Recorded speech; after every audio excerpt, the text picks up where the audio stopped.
welcome to Inside Outlook. I'm Jeff Havers, Superintendent at Pemberton Township Schools. This is our last episode for the school year, and we know that as the year wraps up, everyone is looking forward to summer. After all, summer is a time to relax, enjoy the warm weather, and plan activities with friends and family. But even though students may not be in a school building for a few months, it doesn't mean it's time to stop learning.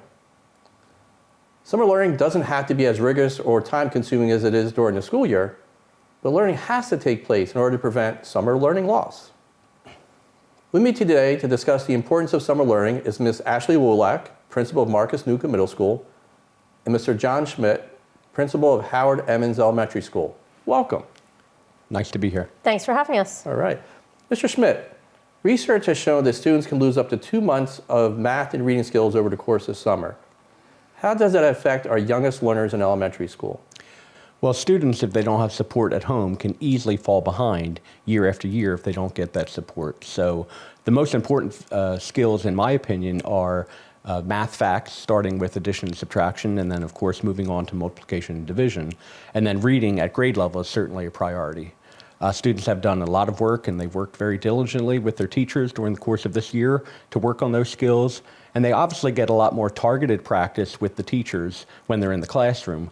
But I can't stress enough how important the summer is for parents and family members to help students keep their skills. Right, still stay engaged, talk about math and the math facts, right? Absolutely. Even when you're driving in the car.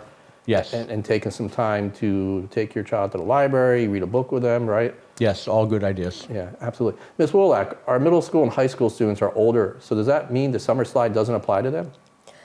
Absolutely applies to them. It does not matter the age for learning loss. Every student craves structure, and when we take that structure away, we have to keep their minds moving. And it's really important that over the summer we take the opportunity to do that, and I'll echo what Mr. Schmidt had said about the importance of the family involvement piece in that as well. All right, so we've established that summer learning loss can have an overall effect on a student's learning. I know we talked a little bit earlier about some things parents can do. What are some other things parents can do to help prevent this? Parents should try to take day trips with their children if they can, or do daily activities each day. And then when they get home, they can maybe talk about it. So ask some of those important questions like who, what, where, why, and when, and talk about the day and how things happen. And that helps them to establish a good level of verbal communication and language skills. So I think that's one of the most important things. Yeah, I think even with my kids, I would have them when we go shopping, I'd have them try to do the math, right? Try to figure out how much the check is going to be if you go out to a restaurant, if you go to McDonald's, right? Even they estimate. And again, reading with your child, right? Fundamentally important. I recommend at least 15 minutes a day reading some kind of book or other, literacy type thing, and then, talk about that again, like I said before. And 15 minutes a day would be perfect. And as they move throughout the summer, they should increase their reading level. So they should start at what they're comfortable with, and then maybe the parents could give them something a little more challenging to read toward the end of the summer so that they continue to develop those skills going into the next school year.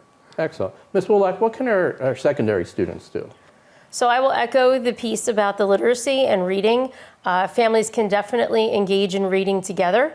For example, Harry Potter has great books that you can go through the series of books and watch the movies that go along with them as a family. But any type of reading that we can incorporate, whether it's on trips, at the beach, that 15 minutes a day is really critical. In addition, we have IXL and ALEX that our students are currently using, and they have access to that over the summer as well to keep their skills sharp, and that's for both math and ELA. So when we want to continue to build that foundation for our students and increase their critical thinking skills. You can also encourage your kids to play some games together as a family so that you're embracing those critical thinking skills.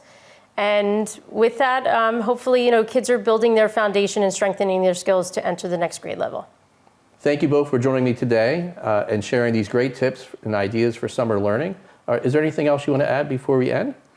I would say something as simple as when you're driving in the car, have the children read road signs and talk about those signs as you're going. So that, again, could stimulate verbal communication, but also stimulate some thinking, and you can ask them some questions about it to develop those critical thinking skills. Excellent.